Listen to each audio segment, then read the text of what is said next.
বাঁচবেন আর কয়দিন, দেখতে দেখতে সুন্দরতম দিনগুলো হারিয়ে যাবে।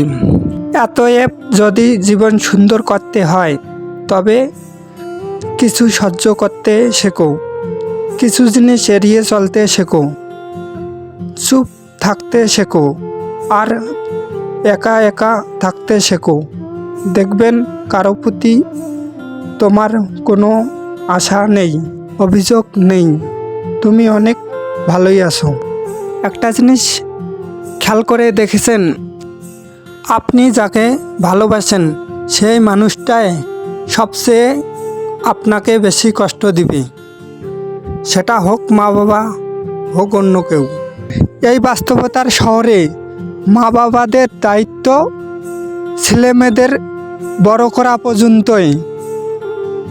তারপর কিন্তু আর এই মধ্যবিত্ত পরিবারের মা বাবারা সেই রকম করে ছেলেমেয়েদের খেয়াল খবর রাখে না।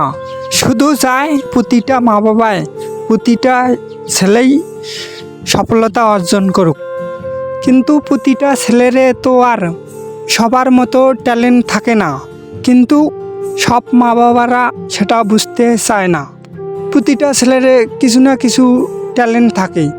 প্রতিটা মা বাবারে উচিত প্রতিটা ছেলের মধ্যে যার যেটা ট্যালেন্ট আছে তাকে তার মতো করে যেটুকু সম্ভব হেল্প করা, তাহলেই হয়তো সেই ছেলেটা ভালো কিছু করে দেখাতে পারবে পরিবারের জন্য।